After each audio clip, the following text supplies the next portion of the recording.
I'm Vanda Parmar. Today's topic is nutrition in heterotrophs. हमने life processes series 1 में हमने autotroph में nutrition पढ़ा. आज हम न्यूट्रिशन पढ़ेंगे हेटेरोट्रॉफ्स में. हेटेरोट्रॉफ्स में आपने इंक्लूड किया था एनिमल्स को डिपेंड करते हैं डायरेक्टली और indirectly. They are depend on plants. इसमें हम पढ़ेंगे, यहाँ पे हम एनिमल्स पे काफ़ी डिफ्रेंशिएशन है. उनके बिकॉज ऑफ बॉडी ऑर्गेनाइजेशन के कारण डिफरेंस है, ऑब्टेनिंग नरिशमेंट के कारण उनमें कुछ डिफरेंसेस है. तो हम बात करेंगे फर्स्ट कुछ ऐसे एनिमल्स हैं जो फूड को इनटेक किस तरह करते हैं, डाइजेस्टेड फूड को इनटेक कर रहे हैं. वो कौन है? ईस्ट है, मोल्स हैं, मशरूम्स हैं. ये क्या करते हैं? बाहर ही क्या करते हैं? फूड का डाइजेशन करते हैं.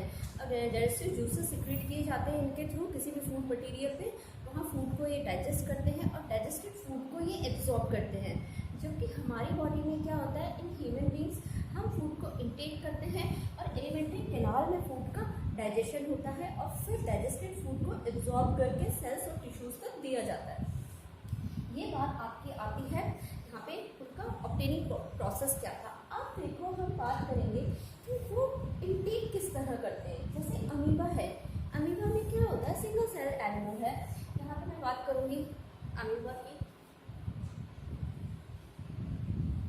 ये देखो अमीबा सिंगल सेल ऑर्गेनिज्म है, उसमें साइटोप्लाज्म होता है, सेल सरफेस है. अब ये जो साइटोप्लाज्म है, यहाँ पे फूड पार्टिकल है, इसको इंटेक करना है. तो ये जो साइटोप्लाज्म है ये आगे की तरफ बढ़ता है और यहाँ पे कुछ process like finger like projections बाहर आते हैं. इन फिंगर लाइक प्रोजेक्शंस को आप बोलते हो pseudopodia. Pseudo that means false और podia that means slacks. False slacks को आपने कहा सूडोपोडिया. ये सूडोपोडिया आगे की तरफ बढ़ेंगे और आगे जाके इसको कवर कर लेंगे. कवर करके क्या किया जाएगा, बंद हो गए. यहाँ से ये फूड पार्टिकल इंटेक कर लिया गया है. अब फूड वैक्यूल में क्या होगा, फूड वैक्यूल में यहाँ डाइजेशन स्टार्ट होगा. कुछ डाइजेस्टिव जूसेस सिक्रेट किए जाएंगे. ये डाइजेस्टिव जो जूसेस होंगे ये फूड को डाइजेस्ट करने का काम करेंगे. अब हम बात करते हैं पैरामीशियम की. पैरामीशियम में क्या होता है, एक स्पेसिफिक पॉइंट पे वहाँ पे फूड को इंटेक करना है. तो वहाँ पे सीलियाज हेल्प करते हैं उसको फूड को इंटेक करने में. तो उसको ऑब्टेनिंग प्रोसेस में किसने हेल्प किया? सीलियाज ने हेल्प किया. अब हम बात करते हैं ह्यूमन बींग्स की. हम ह्यूमन बींग में यहाँ पे इसका जो डायग्राम आपको दिखाई दे रहा है एलिमेंट्री कैनाल का, यहाँ पे हम फूड का डाइजेशन देखेंगे, कितने प्रोसेस से होकर पास होता है और कितने ऑर्गन्स इसमें टेक पार्ट करेंगे. ठीक है, तो फर्स्ट हम बात करेंगे यहाँ पे किसकी, माउथ की. माउथ से फूड अंदर आप इंटेक कर रहे हो. तो फूड ये जब माउथ में एंटर किया है तो यहाँ क्या प्रेजेंट है, यहाँ आपके टीथ्स प्रेजेंट है, टंग प्रेजेंट है. ये क्या करते हैं, फूड को, टीथ तो क्या काम करेंगे, उसको च्यूइंग प्रोसेस में, बाइटिंग प्रोसेस में हेल्प करते हैं. ठीक है, छोटे छोटे टुकड़ों में तोड़ रहे हैं. इसलिए कहा जाता है आप खाना अच्छी तरह से चबा चबा के खाओ. उसका च्यूइंग प्रोसेस ज़्यादा होना चाहिए ताकि आपके इंटेस्टाइन को, आपके स्टमक को वहाँ कम वर्क करना पड़े. ठीक है, तो हम बात करेंगे माउथ की. माउथ में और क्या प्रेजेंट है, टंग प्रेजेंट है. वो क्या करती है, उसको मूव अराउंड करती है आपके माउथ में, तो ये हेल्प करती है. एक आपने देखा है आपके मुंह में जाने के बाद में फूड गीला हो जाता है, वेट हो जाता है. तो ये वेट कैसे हो जाता है, आपके माउथ में एक्चुअली सलाइवरी ग्लैंड्स प्रेजेंट होती है. कौन सी ग्लैंड्स प्रेजेंट है, सलाइवरी ग्लैंड्स प्रेजेंट है. और सलाइवरी ग्लैंड्स, कितना pair of salivary gland present है, हमें अभी से थोड़ा सा एक्स्ट्रा स्टडी करनी चाहिए. आपके पास 3 pair of salivary glands present है. कितना प्रेजेंट है, 3 पेयर्स प्रेजेंट है यहाँ पे सलाइवरी ग्लैंड के. ये जो सलाइवरी ग्लैंड होती है, ये जो माउथ में आपके वाटर आया है, इसे आप कहोगे सलाइवा, क्योंकि ये सलाइवरी ग्लैंड से सिक्रेट हुआ है. इसलिए आपने इसे नाम दिया सलाइवा. सलाइवा में कुछ इंपॉर्टेंट एंजाइम्स होते हैं जिन्हें आप कहोगे क्या, सलाइवरी एमाइलेज. ये देखो सलाइवरी एमाइलेज. सलाइवरी एमाइलेज को आप कह सकते हो अल्फा एमाइलेज. क्या कह सकते हो सलाइवरी की जगह, alpha amylase. Okay, salivary amylase and alpha amylase. ये जो अल्फा एमाइलेज है ये क्या करेगा, स्टार्च का, किसका, स्टार्च का डाइजेशन कराएगा. क्योंकि आपके माउथ में फूड थोड़ा ही समय के लिए, थोड़ा टाइम के लिए प्रेजेंट है, इसीलिए यहाँ पे कंप्लीट डाइजेशन नहीं होता है और यहाँ पे स्टार्च का पार्शियल डाइजेशन ही हो पाता है और इसको पॉलीपेप्टाइड्स में चेंज कर लिया जाएगा यहाँ पे किसकी हेल्प से, अल्फा अमाइलेज की हेल्प से। तो यहाँ आपकी बात आती है, माउथ की बात खत्म होती है। माउथ में कौन कौन सा एपरेटस प्रेजेंट है फूड के डाइजेशन के लिए और कौन से डाइजेस्टिव एंजाइम सिक्रीट किए गए हैं। अब बात आती है ईसोफेगस की। ईसोफेगस को आप कह सकते हो फूड पाइप। क्या कह सकते हो ईसोफेगस को? Food pipe. ये जो ईसोफेगस है या ये जो फूड पाइप है, ये ईसोफेगस क्या करता है, माउथ को कनेक्ट करता है स्टमक से। तो यहाँ से होके फूड पास होता है और कहाँ पहुँच जाता है, आपके स्टमक में पहुँच जाता है। जो आपका स्टमक है ये कैसा स्ट्रक्चर प्रेजेंट है, एक बैग लाइक स्ट्रक्चर प्रेजेंट होता है। किस तरह का स्ट्रक्चर है ये, बैग लाइक स्ट्रक्चर प्रेजेंट होता है। और एक बात ध्यान रखना, स्टमक की एंट्री पर भी और स्टमक की एग्जिट पर भी यहाँ एक स्फिंक्टर प्रेजेंट होता है। स्फिंक्टर होता है जो मसल्स होती हैं, स्फिंक्टर मसल्स होती हैं जो उसकी ओपनिंग को और क्लोजिंग को, ओपन करना है क्लोज करना है, उसको कंट्रोल करती है। तो आप कहोगे स्फिंक्टर मसल्स कहोगे। ओके, तो स्टमक है। अब स्टमक में जब फूड जाता है तो इसका शेप क्या हो जाता है, थोड़ा लार्ज हो जाता है। इसका शेप बढ़ सकता है, बड़ा हो जाता है ये फूड के, एनलार्ज हो जाता है। तो ये बात होती है आपके स्टमक की शेप की। अब हम इस स्टमक में डाइजेशन पढ़ेंगे। डाइजेशन में क्या होगा, स्टमक किस तरह डाइजेशन में हेल्प करेगा। स्टमक में आपके three types of chemical secrete किए जाएंगे। देखो, एक तो इसकी वॉल जो होती है वो मस्कुलर वॉल है। स्टमक की वॉल कैसी है, मस्कुलर ग्लैंडुलर वॉल है, ग्लैंड्स होती हैं। अब क्योंकि हम स्टमक से टर्म यूज़ करेंगे तो हम यहाँ यूज़ करेंगे गैस्ट्रिक। आपने सुना होगा बड़े लोगों को कहते हुए हमें गैस्ट्रिक ट्रबल। गैस्ट्रिक ट्रबल से मतलब होता है आपके स्टमक से रिलेवेंट ट्रबल है। तो यहाँ पे आपने वर्ड क्या यूज़ किया, गैस्ट्रिक वर्ड यूज़ किया। और गैस्ट्रिक इसीलिए बोलोगे गैस्ट्रिक एंजाइम्स सिक्रीट किए जाएंगे। गैस्ट्रिक ग्लैंड्स प्रेजेंट होती है। कहाँ प्रेजेंट होती है, स्टमक की वॉल्स में गैस्ट्रिक ग्लैंड्स प्रेजेंट है। और गैस्ट्रिक ग्लैंड से क्या क्या सिक्रीट किया जाएगा, फर्स्ट HCl सिक्रीट किया जाएगा, सेकेंड पेप्सिन सिक्रीट किया जाएगा और थर्ड बात आती है म्यूकस की। अब बात देखो, पहली बात हम करेंगे किसकी, HCl की। HCl सिक्रीट हो रहा है तो HCl क्या करेगा, आपने खाना खाया है, इन केस किसी भी तरह का बैक्टीरिया अगर आपकी बॉडी में अंदर एंटर कर गया, आपके स्टमक तक पहुंच गया, तो बिकॉज ऑफ HCl बैक्टीरिया को यहाँ ख़त्म कर दिया जाएगा। तो HCl होने के कारण, यहाँ HCl होने के कारण बैक्टीरिया को किल किया जाएगा।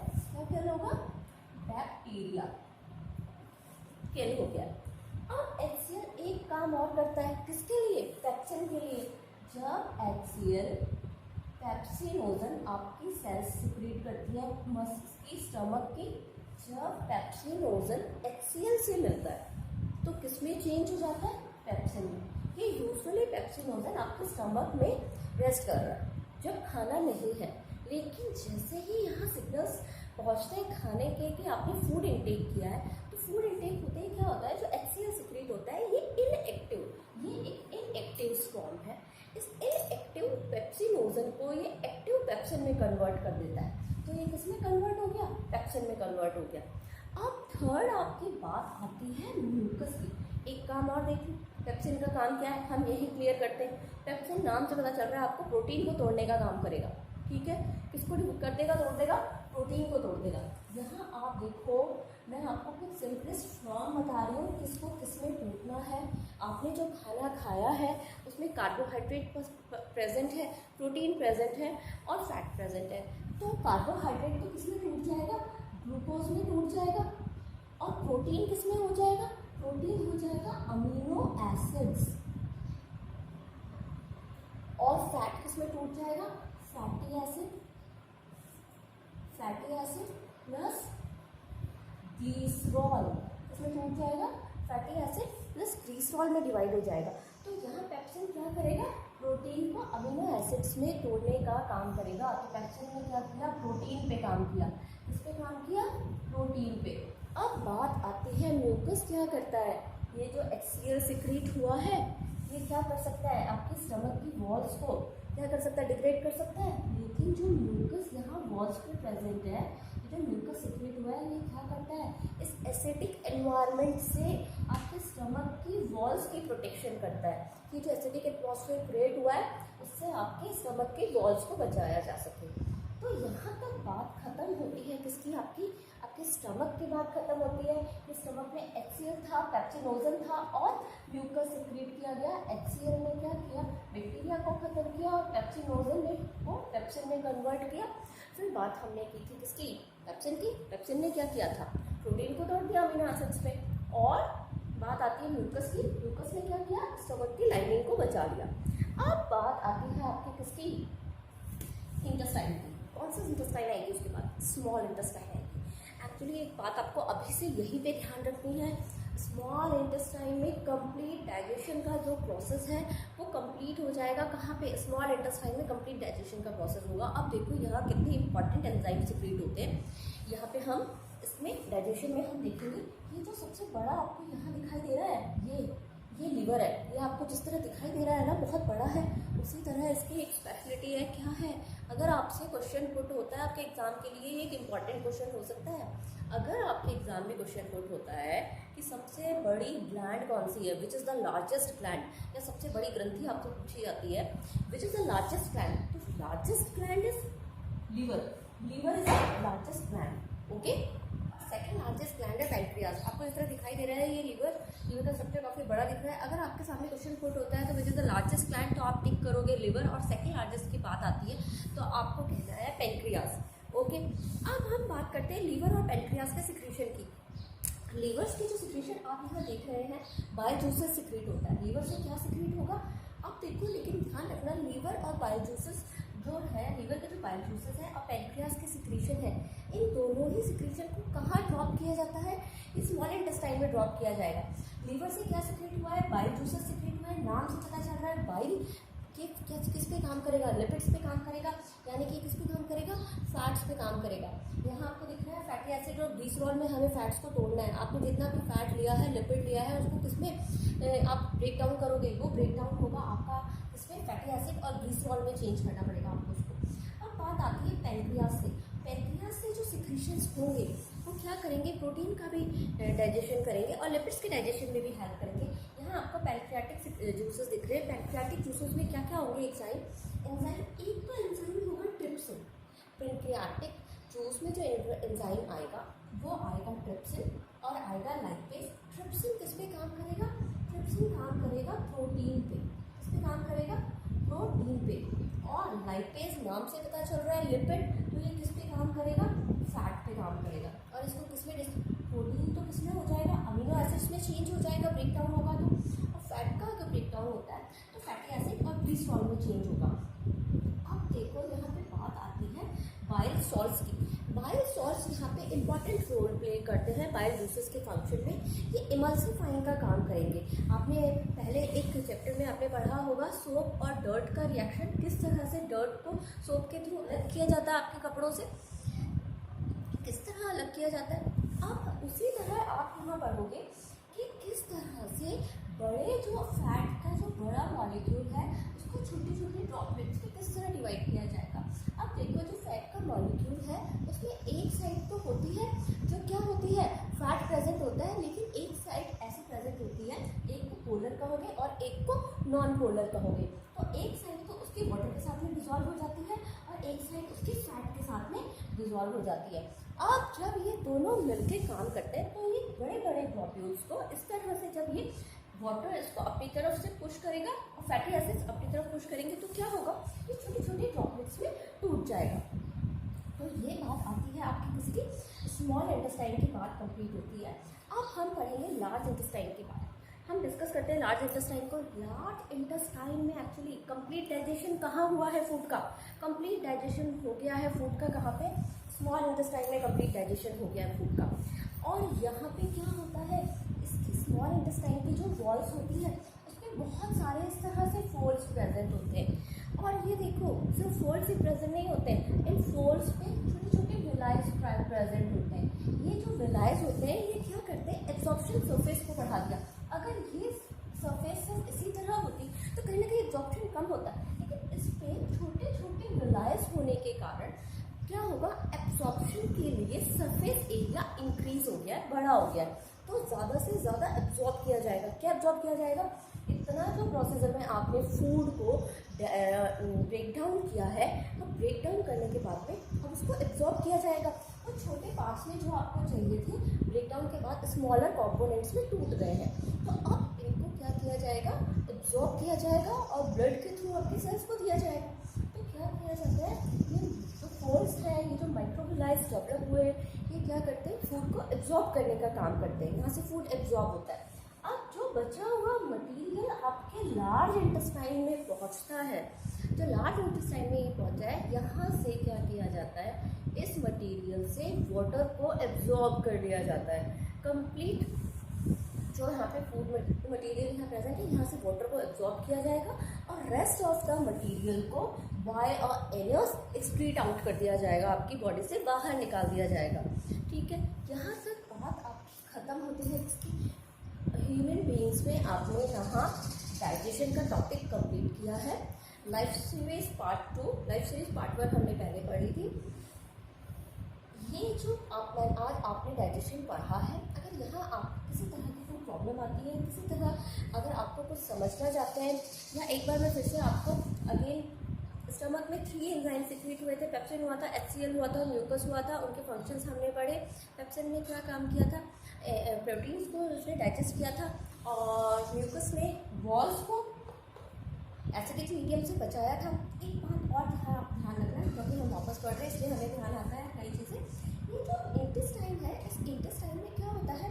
यहाँ स्टमक में एसिडिक मीडियम था, यहाँ मीडियम चेंज हो जाता है, एल्कलाइन हो जाता है, क्योंकि यहाँ पे बहुत सारे बाइकार्बोनेट्स आयंस भी एंटर करते हैं। तो बाइकार्बोनेट्स आयंस होने के कारण यहाँ मीडियम एल्कलाइन हो जाएगा, बेसिक मीडियम हो जाएगा, बाइल जूसेस के कारण हो जाता है। ठीक है, तो यहाँ एल्कलाइन मीडियम को फॉलो किया जाता है। अब जब यहाँ जो स्मॉल इंटेस्टाइन में आपने कौन कौन से एंजाइम पढ़े हैं, यहाँ आपने ट्रिप्सिन पढ़ा है, यहाँ आपने लाइपेज पढ़ा है, यहाँ आपने बाइल जूसेस पढ़े हैं, बाइल सॉल्ट्स पढ़े हैं। बाइल सॉल्ट्स आपने देखा था इमल्सिफाइंग का काम किया था। जब आपने यहाँ पे बाइल जूसेस पढ़ा था तो आपने देखा था वो एक्ट किस पे कर रहे हैं? फैट पे काम कर रहे हैं। एंजाइमेटिक एक्टिविटी वो किस पे शो करी है? उसने फैट्स पे शो करी है। और पैंक्रियाटिक जूस में कौन से एंजाइम थे? ट्रिप्सिन था, लाइपेज। ट्रिप्सिन ने प्रोटीन को डाइजेस्ट किया और लाइपेज ने फैट को ब्रेक डाउन किया, और रेस्ट ऑफ द और माइक्रोबियलाइज के थ्रू जो डाइजेस्टेड फूड है उसको एब्जॉर्ब करके आपके सेल्स टिश्यूज तक पहुंचाया गया। और यहाँ बात किसकी आती है? लास्ट, लार्ज इंटेस्टाइन की। ये जो लार्ज इंटेस्टाइन, ये जो स्ट्रक्चर दिखाई दे रहा है आपको, ये लार्ज इंटेस्टाइन है। ये लार्ज इंटेस्टाइन में जो मटेरियल पहुंचा है उससे वाटर को एब्जॉर्ब कर लिया जाएगा। वाटर को आपकी बॉडी से बाहर नहीं जाने दिया जाएगा। ठीक है, वो चाहते हैं आपकी बॉडी ज़्यादा से ज़्यादा वाटर को रिटेन करके रखे। एक्स्ट्रा अमाउंट में अगर वाटर प्रेजेंट होता है, रिटेन करके रखे बॉडी वाटर को, तो क्या किया जाता है? रेस्ट ऑफ द मटेरियल को एनएस के थ्रू वाया एनएस आप एक्सक्रीट आउट कर दोगे। तो यहाँ खत्म होता है आपका डाइजेशन का टॉपिक ह्यूमन बीइंग्स में। ये जय हिंद, जय भारत।